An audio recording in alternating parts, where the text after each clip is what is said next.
Hello. In this video, we are discussing about design of limit gauges and the associated principle. Taylor's principle is the associated principle in gauge design.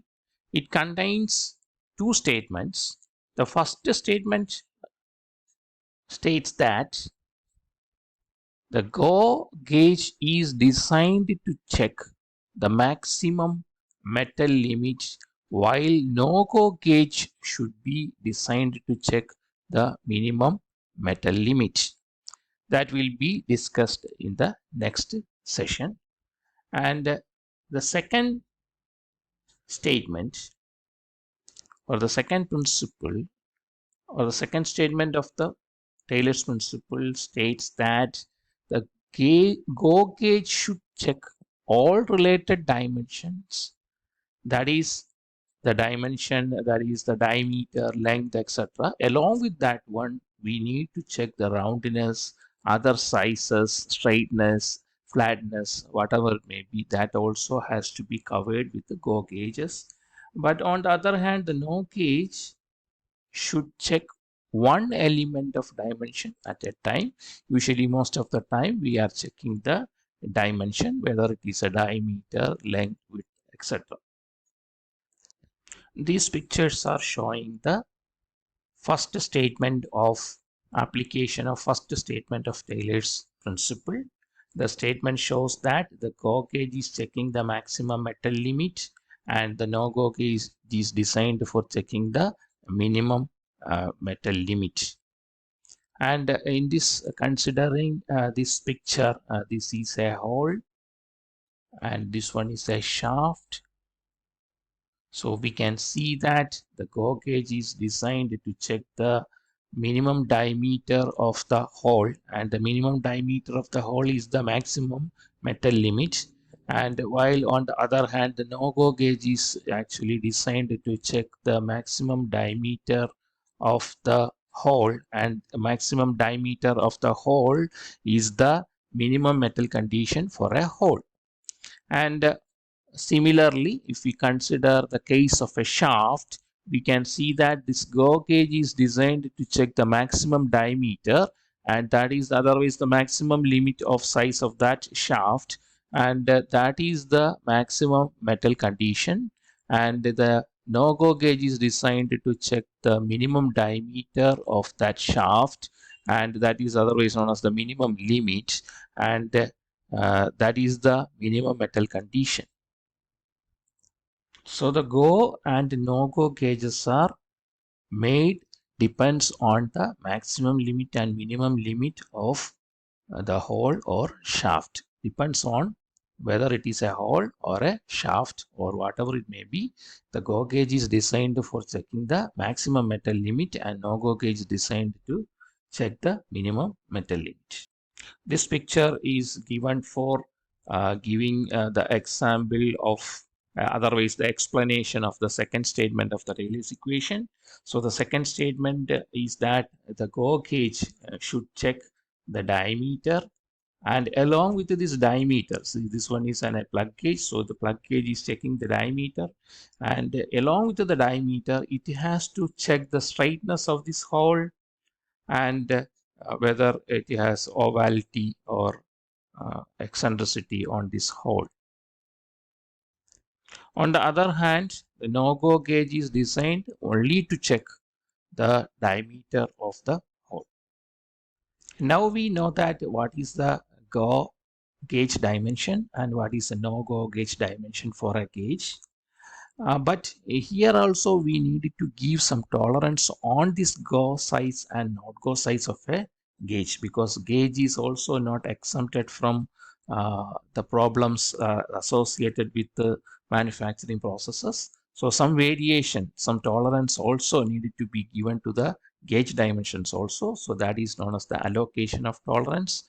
We have got two tolerances are associated with a gauge. The first one is the manufacturing tolerance, or otherwise known as the gauge tolerance. So the gauge tolerance should be 10 times more accurate than the tolerance they are going to control, or otherwise known as work tolerance. And the usual practice is that the gauge tolerance should be equal to 1/10 of the work tolerance. That is the method we are following. Another tolerance associated with the gauges are known as wear allowance. So it's not a tolerance, it's an allowance given to compensate the wear on the gauges, because especially the go gauges are constantly rubbed against the surface of the part of the workpiece. So because of this constant rubbing, some wear will happen, so the dimension will change. For that change in dimension is reflected as the plug gauge reduction of diameter of a plug gauge, or increase in dimension of a snap gauge or a ring gauge. So in order to compensate this wear, only for go gauge, we are giving the wear allowance, because go gauge is only entering into the part or moving over the part to be checked. So the common rule is that 10% of the gauge tolerance is provided as the wear allowance. Provided, we are not providing in all the cases, provided the gauge tolerance should be more than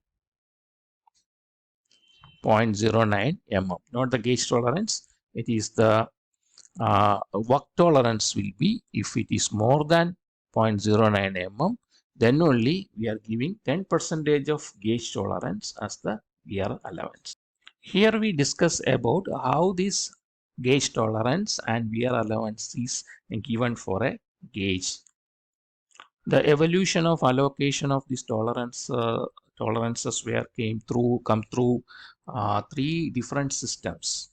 That is, the first one was the first system, that was the oldest system, and in that system we were used separate standards for separate allocation methods for inspection gauges and workshop gauges. And due to some problems, it has been modified later. So the modified system was known as second system, and in that second system, again we were used separate standards for workshop gauges and inspection gauges. But finally it has been modified to the modern system, that is the present system, and that is the third system. And this third system picture is actually shown over here in this slide. And in this case, as we know that we are using only one standard for both workshop gauge and inspection gauge. The picture shows the tolerance zones of both hole, and this is actually representing the hole tolerance, and the second picture is showing the representation of shaft tolerance. And in each case we can identify this large patch as the work tolerance. So this is actually the work tolerance, and these two patches, the small patches, are the gauge tolerance. This is gauge tolerance,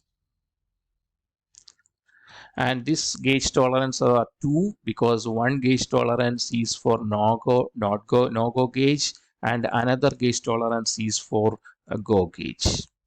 And similarly for shaft, we can see that this is the work tolerance and this is the gauge tolerance, and one gauge tolerance is for go, and this is for go, and this is for no go. The principle followed in the positioning of tolerance, gauge tolerance, is that in the third system it is like that the no-go tolerance, that is the no-go of no-go gauge tolerance are placed here. The no-go tolerance for the hole, and this is the no-go tolerance for the shaft, and this is for hole and this is for shaft. And you can see that both are placed outside the work tolerances. So that is the principle followed, and we can see that the go gauges are actually the go gauge for hole and go gauge for the shaft. Both are placed inside the workpiece limits or workpiece tolerance. For a shaft, the go gauge will check the maximum size and maximum material limit, and here the maximum material limit is the minimum size. So the go gauge will be having as tolerance like this, or the size will be like this. And the not go gauge is checking the minimum material. It will be the maximum hole size, so it will be placed here. Similarly, in the hole, the maximum material limit is the minimum limit, and it will be placed here. And the minimum material limit is the minimum size, so no go gauge is gauge tolerance is placed here.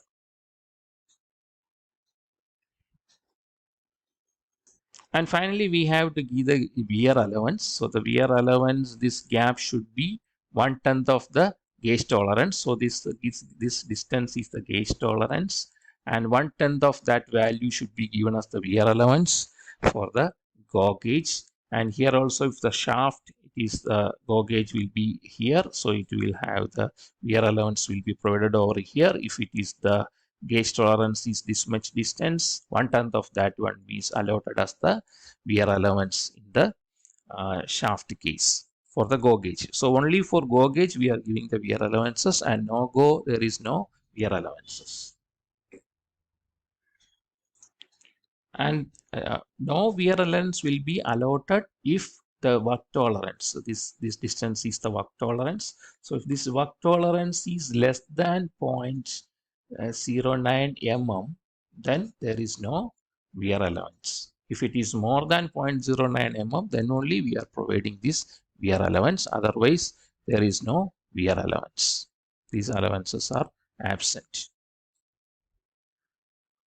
The common materials used for making gauges are classified as high carbon steel, mild steel, case hardened steel, chromium plated and hard alloys, then cast iron, glass, invar, etc. Invar is known as the which has got the low coefficient of expansion, but these are expensive, but high-end gauges are made with the invar. Thank you for watching.